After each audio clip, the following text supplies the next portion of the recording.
no entró al templo de los sacerdotes, no entró al templo de los escribas, no entró al templo de los fariseos, no entró al templo de Salomón, entró al templo de Dios, o no entró al templo de Herodes, entró al templo de Dios, dice. Ahí implica posesión. ¿A quién le pertenece el templo? Le pertenece a Dios, dice. Y creo que es importante pensar en que cuando el pueblo de Israel estaba en el desierto, Dios mandó a Moisés que se hiciera un tabernáculo, ¿verdad? ¿Y para qué mandó Dios que se hiciese un tabernáculo? ¿Qué motivos o qué propósito tenía? Y la razón por la que Dios mandó que se hiciese un tabernáculo era porque Él iba a encontrarse con su pueblo allí. En ese lugar iba a ir la gente a adorar a Dios. En ese punto iban a reunirse, porque Dios, creo que, aunque es un Dios que está en todo lugar, y eso hay que tenerlo en cuenta, yo no necesito ir a la iglesia para orar, no necesito ir a la iglesia para poder tener una comunión con Dios, pero sí necesito la iglesia para fortalecer mi relación con Dios. Y aquí lo que vemos es, vemos que aquí dice que es el templo de Dios, y vemos que desde el principio, cuando salen, y antes incluso, vemos que Dios designaba lugares en los cuales quería que la gente se congregara, que se reuniera. Entonces, Jesús entró en el templo de Dios, y luego más adelante vemos que después del tabernáculo, cuando ya el pueblo de Israel estaba bien asentado, ya tenía sus casas, recuerdan que David quiso edificar un templo, ¿verdad? ¿Y qué pasó? Dios le dijo, no, tú no me vas a edificar templo. ¿Por qué? Porque tú eres un hombre sanguinario y yo no quiero que mi casa esté hecha por manos derramadoras de sangre. Entonces vemos que Dios sí le daba importancia a que quien edificara su casa, quien edificara su templo, que fuera una persona de paz. Luego, ya después viene Salomón, ¿verdad? El hijo de David. Y Salomón, de hecho, significa paz. Ese era un hombre que logró mucha paz, y a él sí Dios le encarga que edifique el templo. Pero él no tenía las manos llenas de sangre como las tenía su padre. Y sabemos que después hay una dedicación del templo. Sabemos que también ahí se habla del propósito por el cual el templo, cuál es el propósito que tenía el templo. Y ahí mismo en el versículo 12 nos dice que el Señor Jesús dice, y echó fuera a todos los que vendían y compraban en el templo, dice, y volcó las mesas de los cambistas y las sillas de los que vendían palomas. Entonces, Dios es el dueño del templo. El templo necesita limpiarlo, y también debemos pensar en que el templo no es de nadie, no es de los hombres. He visto que a veces las personas que llevan mucho tiempo en la iglesia llegan a creerse que la iglesia es de ellos, o que el templo, que el edificio les pertenece. Y cuando llega alguien nuevo, los ven un poco como extraños. ¿Y saben qué? He visto, de hecho, iglesias que no crecen, que no llega gente nueva. ¿Por qué? Porque los que están ahí, en lugar de ser personas que están dispuestas a compartir y decir, bueno, gracias a Dios porque tenemos este edificio y porque podemos invitar a más personas a que se congreguen, ellos lo que hacen es como posesionarse del templo, como creerse que es de ellos, de las instalaciones, y a todos los que llegan los tratan como extraños. Y esa no es la idea. Nadie es dueño de la iglesia. En todos los lugares dicen que en todos sitios dicen que se cuecen habas, implicando que en todos sitios hay problemas. Ningún templo, ninguna iglesia es perfecta, hablando del edificio de los que nos congregamos, pero si algo debemos tener en cuenta es que debemos evitar creernos que el templo es nuestro. Debemos también pensar que el templo necesita limpieza y Y no solo el templo, sino nosotros como iglesia necesitamos limpieza. Y muchas veces esa limpieza llega, si no por la buena, llega por la mala. ¿Y qué es lo que hace el Señor Jesucristo? Echó fuera, dice, a todos los que vendían y compraban en el templo. Señor Jesucristo ve su casa, ve su templo y ve que está contaminado, que la gente lo ha convertido en un centro de negocios, donde venden, compran, lo han convertido en una cueva de ladrones, dice, y empieza a echar fuera a todos los que hacen negocios. Entonces creo que hay cosas que debemos evitar a la hora de venir a la iglesia y es, cuidado, a la iglesia no vengas para hacer negocios, a la iglesia ven para adorar a Dios. A la iglesia ven, ¿para qué? Para ser limpiado, para que Dios con su palabra te limpie. Y también hay que venir con la actitud de que venimos a adorarle a Dios y que Dios es el dueño de todo. Que yo y todos los que estamos aquí tenemos el privilegio de reunirnos aquí, pero es un lugar en el que todos debemos preocuparnos por cuidarlo, pero todos debemos compartirlo. Debemos utilizarlo sabiamente. Ahora, otra cosita es esta, que Dios tiene un propósito para su templo. Y miren, yo no les puse lo que les estuve explicando, pero ahí está el templo es de Dios y lo limpia. Evitemos creer que nos pertenece y también debemos evitar utilizarlo para hacer negocios. Creo que eso es, si queremos recordar para qué vamos a utilizar el templo primero, es de Dios, no es tuyo, no es mío. Evitemos creer que nos pertenece y evitemos utilizarlo para hacer negocios. Ahora, Dios tiene un propósito para su templo y uno se tiene que preguntar para qué sirve ese templo o qué propósito le dio Dios. Y lo primero que vemos es que el templo debe servir como casa de oración para las naciones.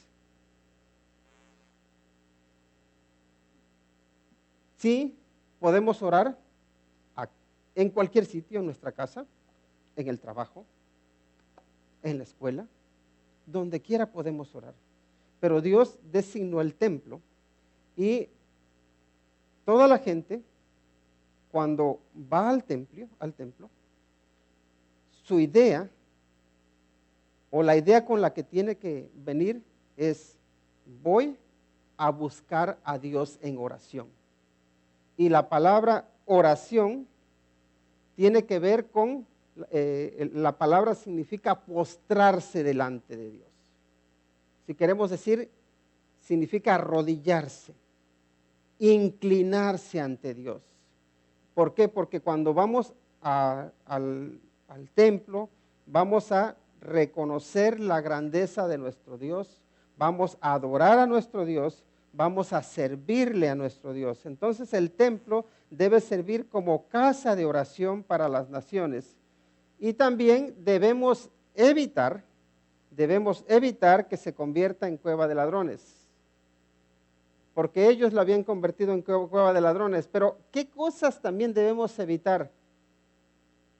Hay que evitar que el templo se convierta en un mercado. Hay que evitar que se convierta en una plaza de chismes. Hay que evitar que se convierta, y vemos como ahí en el libro de Apocalipsis, como Dios tiene sus quejas en contra de la iglesia. ¿Por qué? Porque incluso le llega a decir a uno que es sinagoga de Satanás, ¿no? ¿En qué convertimos el templo? Es una casa de oración para ti, para mí, para los que son de aquí de Estados Unidos, para los que son de México, para los que son de Guatemala, para los que son de cualquier país. Fíjense que Dios, la idea que tenía de su casa, no es que aquí va a ser un club exclusivo donde solamente van a ir los que tienen este trabajo, o los que tienen estos estudios, o los que son de este país. No. Dios no quiere convertir su templo, su casa, en donde se reúne un club específico, no. porque también veo que hay iglesias que dicen la iglesia de los moteros, la iglesia de los cowboys que les llaman, o de los vaqueros, la iglesia de los, y de todo, hasta, y ahora vemos que también están las iglesias también de los homosexuales hay. Quieren hacer iglesia para todo, el templo de todo, pero no es eso. Deberíamos evitar que el templo se convierta en cueva de ladrones, en lugar de chismosos, y utilizarlo para lo que se necesita. Entonces Dios tiene un propósito para su templo, que oremos, pero hay más propósitos, ¿no? Encontrarnos con Él, glorificarle, ser edificados, ser exhortados, ser animados, ser desafiados, ser instruidos. Ahora, también creo que es importante reconocer que todos necesitamos acercarnos a Dios y ser sanos por Él. Todos necesitamos acercarnos a Dios y ser sanos por Él. Miren lo que nos dice ahí en el versículo 14. Dice, y vinieron a Él en el templo, dice, ciegos y cojos, y los sanó. Ahora, otra vez, yo no estoy hablando de que queremos limitar el poder de Dios. No, Dios puede obrar aquí en este templo, Dios puede obrar en la iglesia, Dios puede obrar fuera de la iglesia, Dios puede sanar en cualquier lugar. Pero hay una cosa que es importante, y cada uno, cuando dedicamos un tiempo para ir a la iglesia, cuando dedicamos un tiempo para ir a adorar al Señor, también llegamos a Dios con nuestras cargas, llegamos con nuestras luchas, llegamos con nuestras enfermedades, con nuestras dolencias. En este caso vemos que, miren, la gente cuando vienen al templo, van a quien, a Jesús, ¿verdad?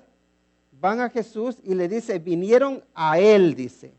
En este caso, Él estaba en el templo, dice, y ciegos y cojos, y los sanó. Ahora, pensemos en esto. Normalmente, los ciegos y los cojos eran considerados como personas poco favorecidas, como personas poco bendecidas, personas que su función era solamente pedir limosnas, su función era que alguien les ayudara o que alguien nada más le mostrara su lástima. Y aquí tenemos que el Señor Jesucristo no los rechaza, el Señor Jesucristo no considera que sean una pérdida de tiempo, sino que el Señor Jesucristo les muestra su misericordia. Entonces todos debemos recordar que necesitamos acercarnos a Dios y ser sanos por Él. Ahora, otra cosa también que creo es esta, que Dios se merece lo mejor de nuestra alabanza. Miren ahí en los versículos 15 al 16, dice, pero los principales sacerdotes y los escribas, viendo las maravillas que hacía y a los muchachos aclamando en el templo y diciendo, dice, Hosana al Hijo de David, ¿qué pasó con ellos? Se indignaron y le dijeron, ¿oyes lo que estos dicen? Y Jesús les dijo, sí, ¿nunca leísteis de la boca de los niños y de los que maman, perfeccionaste la alabanza? Entonces aquí tenemos que hay personas que ven a los niños, que cantan, que dicen Hosana al Hijo de David, diciendo sálvanos, Hijo de David, y se voltean al Señor Jesús y se enojan y le dicen, ¿oyes lo que estos dicen? Y Jesús les dice, sí, pero ahora yo les pregunto, ¿ustedes han escuchado lo que la Escritura dice?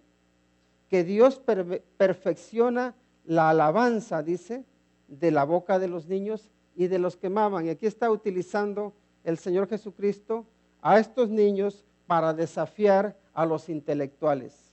Aquellos que sabían cómo adorar a Dios o cómo alabar a Dios de conocimiento, el Señor Jesucristo indirectamente les está diciendo, ustedes no me saben alabar, o ustedes no saben alabar a Dios. Porque en lugar de venir con un corazón sencillo como el de los niños, ahora sí con una alabanza perfeccionada, lo que ustedes hacen es ponerse a criticar y y se enojan. Ahora pensemos un poco en nosotros. ¿Cómo perfecciona Dios la alabanza en cada uno de nosotros? ¿Cómo la perfecciona? Y esa es una pregunta que debemos hacernos. Si Él perfecciona la alabanza de la boca de los niños, ¿recuerdan que el Señor Jesucristo dijo que uno se tenía que hacer como niño? Porque dice que de los niños es el reino de los cielos. Y recuerdo ese poema que dice, agranda la puerta, Padre, porque no puedo pasar. Dice, la hiciste para los niños y yo he crecido a mi pesar. Dice, si no me agrandas la puerta, achícame por piedad. ¿Qué es lo que pasa? Que en ese hacernos nosotros grandes, no es que nos hayamos hecho grandes porque hayamos madurado en nuestro amor a Dios o porque nos hayamos fortalecido en nuestro amor a Dios. Muchas veces nos hacemos grandes en la maldad, no en la pureza. Nos hacemos grandes en el rencor. Nos hacemos grandes en el atesorar lo malo en lugar de atesorar lo bueno. Y el Señor Jesucristo aquí lo que hace es que a estos maestros de la ley, a estos que se supone que saben cómo adorar a Dios porque tienen la cabeza llena de conocimiento, les dice, miren, Dios perfecciona la alabanza, no tanto en aquel que sabe mucho, sino en aquel que ama mucho. No tanto en aquel que conoce mucho, sino en aquel que cree, en aquel que tiene fe. Ahora, Dios se merece lo mejor de nuestra alabanza. Dios se merece lo mejor de nuestra adoración. Y si algo puedo sacar de aquí, es que cada uno de nosotros, al acercarnos al Señor, al acercarnos al templo, es necesario, es importante que lo hagamos con una actitud de niños. Pero no los niños rebeldes y malcriados, que hoy en día parece que saben más ya que los mayores, sino esos niños que con un corazón sencillo dicen creo, dicen confío, busco a Dios. Ahora, esto de alguna manera uno puede decir, bueno, aquí en realidad no estoy encontrando tantas razones para yo congregarme. Aquí lo que estoy viendo es más que en la iglesia o en el templo había un mal y el Señor Jesucristo ataca ese mal. Y aquí es donde voy a esto, miren. Muchas veces nosotros nos centramos en las cosas malas que hay en la iglesia y utilizamos esas cosas malas como pretextos para nosotros dejar de congregarnos. ¿Por qué deja la gente de asistir a la iglesia? Les voy a dar ahora sí algunas razones por las cuales la gente deja de ir a la iglesia. Este chiste de ese pastor era de que la gente era muy criticona, que la gente era muy hipócrita. ¿Has escuchado alguna persona que no asiste a la iglesia por eso? Porque la gente es hipócrita. Esas son razones que dan. ¿Por qué más razones hay gente que dice que no va a la iglesia? Porque dice, ahí solo te van a quitar el dinero. ¿No han escuchado eso? He escuchado a muchas personas que dicen, no, las iglesias lo único que buscan es el dinero de la gente. Y no niego que haya algunas iglesias que hagan eso. No lo niego. Puede ser que las haya. Pero primero les digo, no es la mayoría de las iglesias. ¿Y saben qué? Las iglesias no andan buscando tu dinero, ni el dinero de nadie. La mayoría de las iglesias lo que anda buscando es que cada uno tenga un conocimiento de Cristo Jesús a nivel personal para que puedan ser salvos. Ahora, hay personas que por desgracia utilizan el evangelio para comerciar o para ellos enriquecerse, los hay, y no lo niego. pero eso no significa que porque haya esa gente que todo mundo sea así. Y a veces yo pienso un poco como en los restaurantes, ¿no? Cuando tú vas a comer a un restaurante, si te dan mala la comida, ¿qué haces? Ya no vas a ese restaurante. ¿Por qué? Porque es mala la comida. Pero ya dejas de ir a todos los restaurantes porque en un restaurante te atendieron mal. O dices, bueno, voy a buscar si otro restaurante donde me atiendan bien. Buscas otro restaurante y dices, aquí sí dan bien de comer, pues aquí voy a venir. Entonces, cuando en las iglesias hay iglesias de todo. Necesitamos tener conocimiento de la palabra del Señor para que cuando lleguemos a una iglesia veamos si realmente enseñan la palabra de Dios. Y si es una iglesia que está siguiendo lo que dice la palabra del Señor, ahí congrégate. Y si no, es como ese mal restaurante, donde dices, bueno, pues ahí no voy a ir. ¿Por qué? Porque no están enseñando lo que la palabra del Señor dice.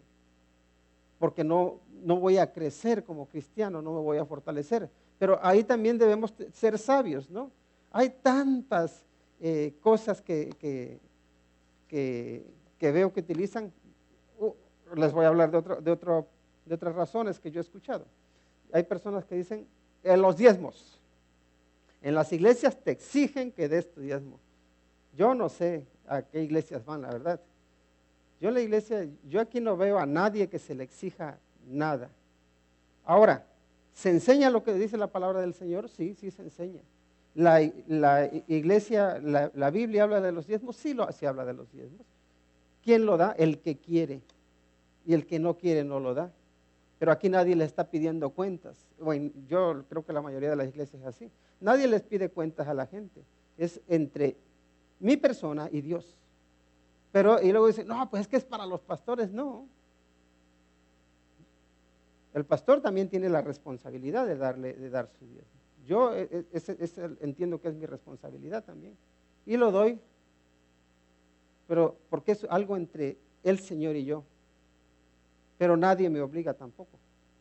Ahora, ¿qué es lo que quiero decir con esto? Que el ir a la iglesia, el asistir a la iglesia, al último es una relación que tienes entre tú y Dios. El ser fiel a Dios en lo que Él nos enseña en su palabra es una relación que tenemos entre Él y nosotros. Ahora, ¿cuál es la responsabilidad en este caso de un pastor? Mi responsabilidad que considero que es enseñar la palabra de Dios como está, lo que me gusta y lo que no me gusta, porque a veces nos creemos que todo le conviene al pastor. No, hay muchas cosas donde el Señor te da unos golpetazos, ¿no? Y tienes que enseñarlo, porque es nuestra responsabilidad. Ahora,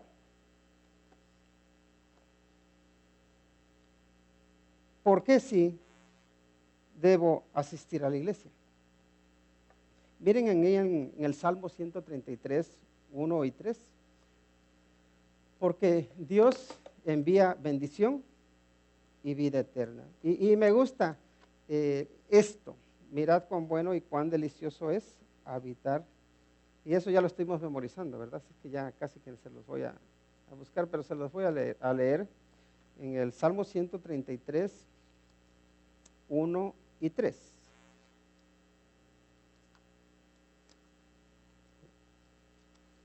Miren lo que nos dice. Mirad cuán bueno y cuán delicioso es habitar los hermanos juntos en armonía.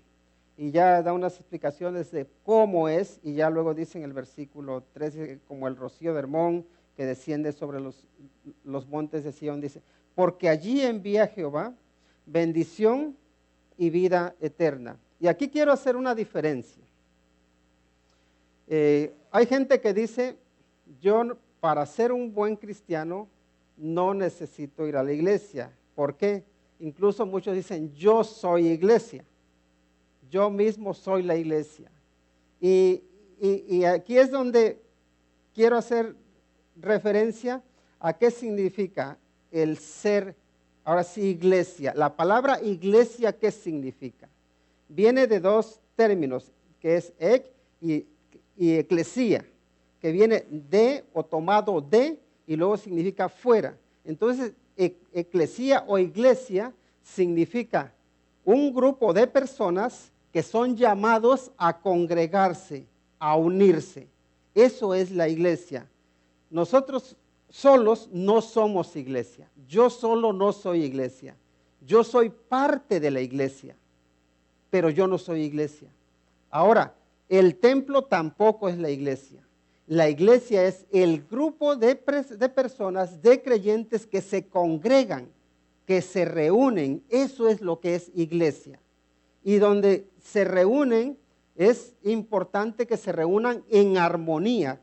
Y por eso me gusta, dice, mirad cuán bueno y cuán delicioso es, dice, habitar los hermanos juntos como en armonía. Porque a veces incluso en las iglesias no se habita en armonía. Se habita nada más criticando a cómo cría. Mira, ese papá no sabe criar a sus hijos. Esa mamá, qué descuidada es. Esos hijos, qué maleducados son. Los míos son los santos. Pero los otros hijos, los otros padres te van a criticar a ti. Y van a decir, mira, lo que presume. Y cómo es él. Y cómo es ella. Y no hay armonía. ¿Por qué? Porque estamos unos criticando a los otros. Ahora, también es verdad que a veces somos unos irresponsables y no hacemos lo que nos corresponde a cada uno. Pero ¿en qué hemos convertido, ahora sí, esa reunión? ¿Cuál es el propósito por el cual debemos reunirnos, por el cual debemos congregarnos? Debe ser vivir o habitar en armonía, buscar, y esa armonía solamente la tenemos en Cristo Jesús. Les leía al principio ahí en Filipenses capítulo 4, en el versículo 2 me parece que es, donde menciona a Evodia y a Síntique, dos mujeres. ¿Y saben qué pasaba con esas dos mujeres, con esas dos hermanas? Que tenían problemas. Lo bueno que utiliza mujeres como ejemplo, digo, y no hombres. No, también los hombres somos bien rencillosos y peleoneros. No, pero utiliza dos mujeres. Y les dice que sean de un mismo sentir en el Señor, dice. Y ahí esa palabra, la palabra froneo que utiliza en griego, me gusta porque ¿saben qué? Ahí está, esa palabra significa dos cosas, que de mente y de sentimientos que se unan, dice. Que sean de un mismo sentir, en otras palabras, que se pongan a cuentas, que no se tengan rencor o que no se tengan rencor emocionalmente hablando y que no se tengan mala idea. ¿Qué es lo que pasa o cuál es el problema que tenemos en las iglesias? Que a veces tenemos mala idea para las otras personas y tenemos también rencor y suele ir de la mano. Y el apóstol Pablo utiliza esa palabra que implica conocimiento y emociones y les dice a las dos hermanas, hermanitas, déjense de pelear y vivan en armonía, vivan en paz juntas. Y aquí lo que nos está diciendo, mirad, dice, miren, vean cuán bueno y cuán delicioso es habitar los hermanos juntos en armonía. Y ya luego empieza a decir, es como el buen óleo sobre la cabeza, el cual desciende sobre la barba de Aarón. Y ese buen aceite era el que se utilizaba para cuando la gente se aseaba y también a la piel de las personas se ponía suave. Entonces ese era como un poco cuando ahora uno se pone crema, de la crema buena.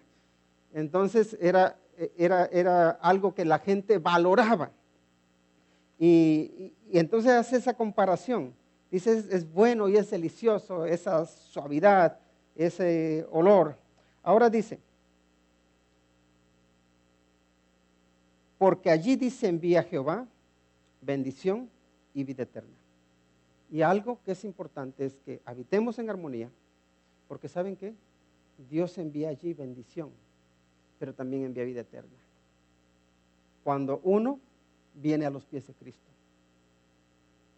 Creo que las iglesias, en muchas iglesias, mucha gente ha venido a los pies de Cristo. Y debemos orar porque Dios envíe a este lugar bendición y que envíe vida eterna. Que podamos ver a personas que pasan de la muerte a la vida. Y Dios la envía. Pero es necesario congregarnos con armonía. que nos juntemos, porque así es como hacemos iglesia. Ahora, hay otro principio que debemos tener en cuenta y es ahí en Hebreos, que nos dice que si queremos una buena razón para congregarnos es que Dios nos manda en su palabra que nos congreguemos. Miren ahí en Hebreos capítulo 10, versículos del 23 al 25. Hebreos 10, 23 al 25. Con eso vamos a concluir.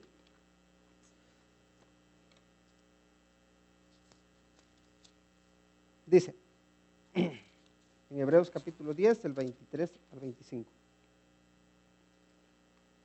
Mantengamos firme, sin fluctuar, la profesión de nuestra esperanza, porque fiel es el que prometió.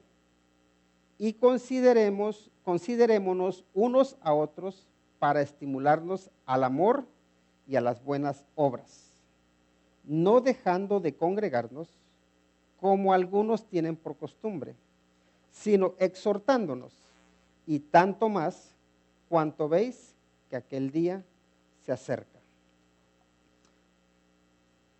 Hay gente que me ha preguntado, dice, yo para ser un buen cristiano necesito ir a la iglesia, y ellos ya se anticipan a decirme que no. Pero yo les pregunto, ¿un buen cristiano obedece a Dios o no? Sí.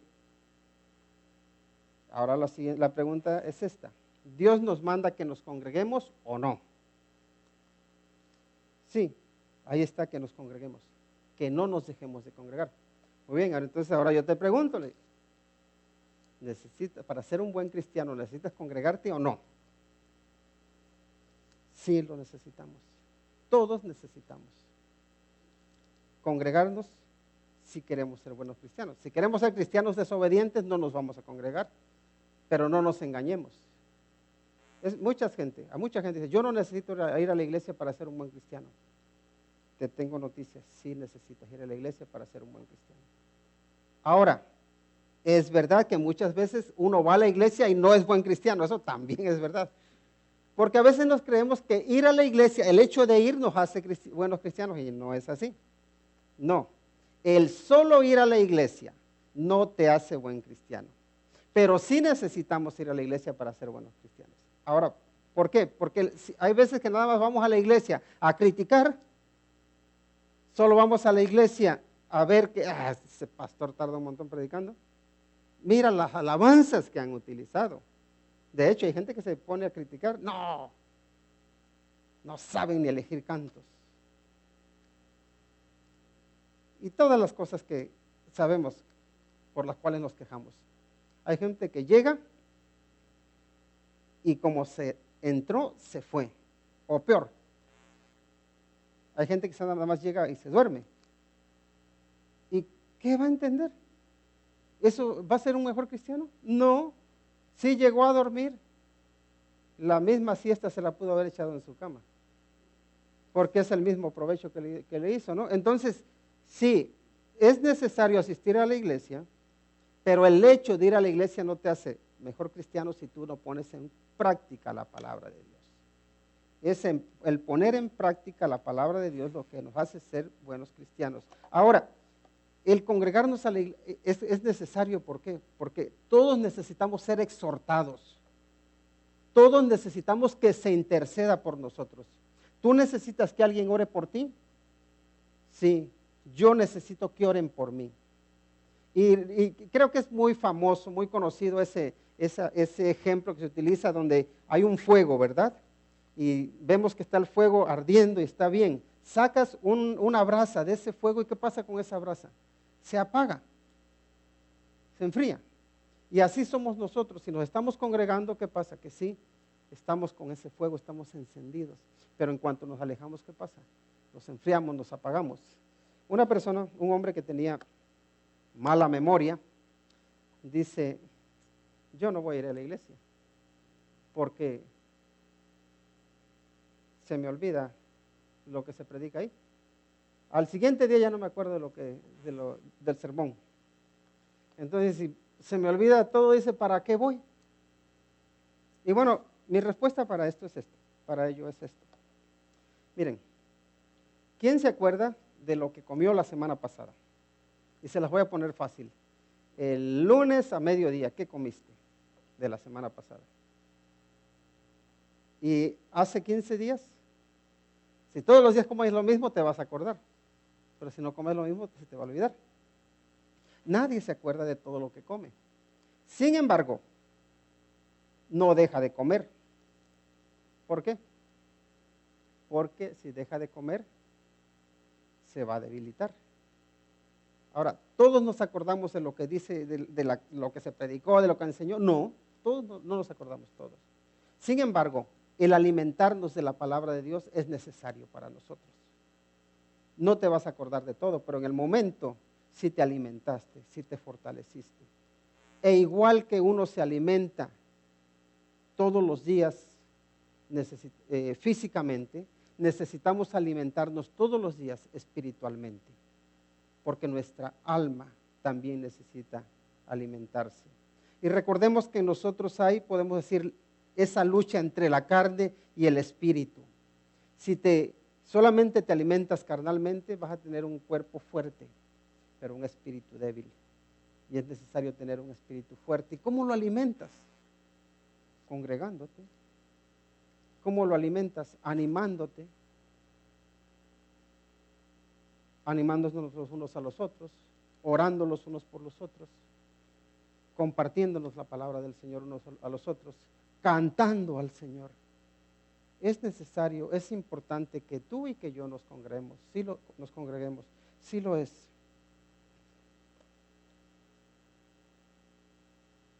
Hoy estamos empezando el año y creo que es bueno empezar el año. Es el primer domingo del año, no me malentiendan. Y creo que es importante empezar el año congregándonos, pero también diciendo, Señor, igual que me tengo que alimentar todos los días físicamente, también me quiero alimentar espiritualmente. Quiero leer tu palabra constantemente, quiero orar constantemente, quiero también congregarme constantemente. Quiero ser fiel a ti. Creo que todos necesitamos eso. Sí es necesario congregarnos solo por esta razón, porque Dios nos dice que nos congreguemos. No dejemos de congregarnos como algunos tienen por costumbre, sino exhortándonos, dice, que tiene que ver con animarnos, y tanto más, dice, cuanto veis que aquel día se acerca, porque Cristo viene, dice, si aquel día se acerca, estemos preparados. Eso es importante. Vamos a orar. Te agradecemos, Padre Santo, por tu presencia entre nosotros. Te agradecemos porque nos das el privilegio de tener un edificio en el cual nos podemos reunir. Y gracias, Señor, porque somos tu iglesia, por tu misericordia. Y Padre, te pedimos, porque a cada uno de nosotros nos des esa firmeza de ser constantes, buscándote a ti, aquí en tu templo, buscándote a ti, Señor, en los hogares, en el trabajo, en cualquier lugar donde nos encontremos, Señor, permite que seamos fieles. También, Padre, danos sabiduría para que podamos instruirnos los unos a los otros, que podamos edificarnos y, Señor, que podamos reflejar el amor que el Señor Jesucristo tiene para nosotros. A ti, nuestro buen Dios, damos la gloria y la honra en el nombre de Cristo Jesús. Amén. Le voy a invitar a Víctor y a